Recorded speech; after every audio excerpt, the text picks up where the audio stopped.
धरती आबा भगवान बिरसा मुंडा। पिछले वर्ष 15 नवंबर को भारत के प्रधानमंत्री नरेंद्र मोदी ने पूरे देश को जनजातीय गौरव दिवस के रूप में मनाने का संकल्प 15 नवंबर को लिया। हम बताते चले कि 15 नवंबर क्यों आखिरकार भारत के इतिहास पे एक महत्व रखता है। 15 नवंबर धरती आबा का जन्म दिवस। 15 नवंबर 1875 ईस्वी को उनका जन्म उलीहातू नामक गांव में होता है और उन्हीं की याद में झारखंड का भी गठन 15 नवंबर 2000 को। झारखंड भी अगर इतिहास के पन्नों पर देखे तो वीर बलिदानियों का एक क्षेत्र रहा है, एक राज्य रहा है। चाहे वो सिद्धू कान्हू की बात हो, तिलका मांझी की बात हो, जतरा टाना की बात हो, वीर बुद्धू भगत की बात हो या फिर भगवान बिरसा मुंडा की ही बात क्यों ना हो। ये जो स्थान आप देख रहे हैं ये डुम्बारी बुरू है। और आप जानते होंगे, आपने एनसीईआरटी की किताबों में पढ़ा होगा, स्कूलों में भी आपने पढ़ा कि 13 अप्रैल 1919 को जालियनवाला बाग मैसेकर हुआ था, गोलीकांड हुई थी। जनरल डायर अमृतसर अवस्थित इस जगह पे ताबड़तोड़ गोली चलाता है और सैकड़ों हज़ारों लोग वहाँ पे मारे जाते हैं। उससे भी पहले ये स्थान जो इतिहास के पन्नों पर एक महत्व रखता है। भगवान बिरसा मुंडा ने मरते वक्त, शहादत के वक्त जेल के कक्ष में ये कहा था कि मैं इस दुनिया से तो ज़रूर जा रहा हूँ, लेकिन मेरी आत्मा जीवित रहेंगी, आप में जीवित रहेंगी, और इसलिए परेशान मत होना। और इसी की याद में इस जगह को हम देखें तो ये डुम्बारी बुरू पर्वत है। डुम्बारी बुरू एक पहाड़ है, चट्टान है, जो जंगलों से घिरा हुआ एक जगह, सुनसान बीहड़ सा है। और इसी जगह पर भगवान बिरसा मुंडा अपने लोगों के साथ बैठा करते थे, बात करते थे, विचार विमर्श करते थे। और यही धरती आबा हैं जिन्होंने अंग्रेज़ों के खिलाफ बिगुल फूंक दिया था। वो निहत्ते ही सबसे बड़े साम्राज्यवादी ताकत के खिलाफ लड़ने के लिए उलगुलान कर चुके थे, अंग्रेज़ों के नाक में दम कर चुके थे। और उसी को दबाने के लिए वो उनके गिरफ्तारी के लिए उन्होंने 500 रुपये का इनाम भी घोषित किया था। 9 जनवरी 1900 ईस्वी का वो दिन, इसी पहाड़ पर्वत पर जो आप देख रहे हैं, सैकड़ों मुंडा आदिवासी यहाँ पर एकत्रित हुए थे, सभा कर रहे थे। चारों तरफ से स्ट्रीट फील्ड के नेतृत्व में 2 कंपनियां अंग्रेज़ों की इस पहाड़ को घेर लेती हैं, निहत्ते आदिवासियों पर गोली चलाती हैं, ताबड़तोड़ गोलियां चलती हैं, सैकड़ों आदिवासी मारे जाते हैं। स्टेट्समैन अखबार की अगर माने तो ब्रूटालिटी के साथ अंग्रेज़ों ने आदिवासियों को मारने का काम किया था, और मारने के बाद उन लोगों को इस खाई में फेंकने का काम किया गया था। और कहीं कहीं पर यह भी जिक्र मिलता है कि जिंदा भी गाड़ देने का काम किया था।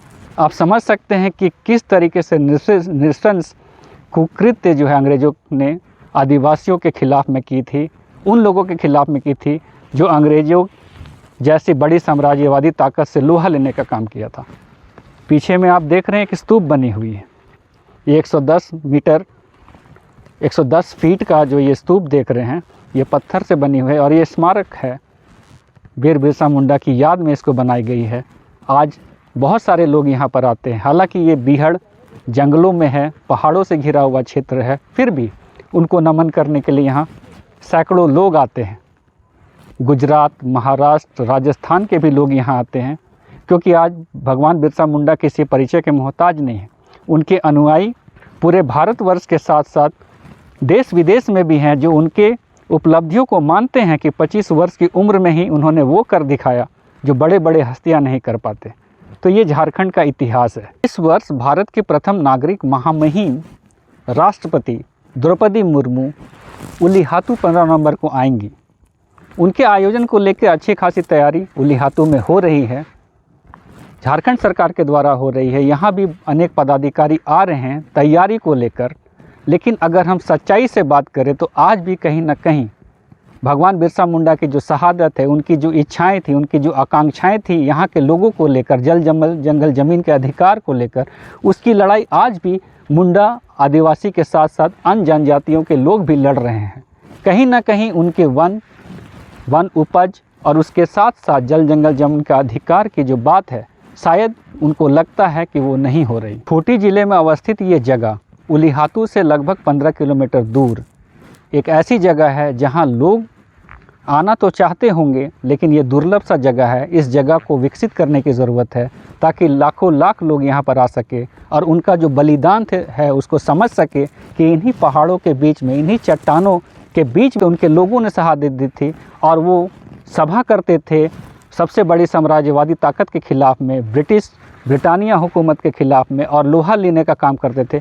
वो यहाँ से किसी तरीके से 9 जनवरी 1900 ईस्वी को किसी तरीके से यहाँ बच कर निकलते हैं, लेकिन बाद में उनको बंदगांव से 3 मार्च 1900 को गिरफ़्तार कर लिया जाता है। फिर उनको रांची के जेल में ले जाया जाता है, जहाँ 9 जून को उनकी मृत्यु हो जाती है, वो शहीद हो जाते हैं। और फिर कोकर डिस्टिलरी पुल जो है वहाँ पर उनको, वहीं उनका समाधि स्थल होता है। इस तरीके से हम कह सकते हैं कि एक युग का अंत हो जाता है।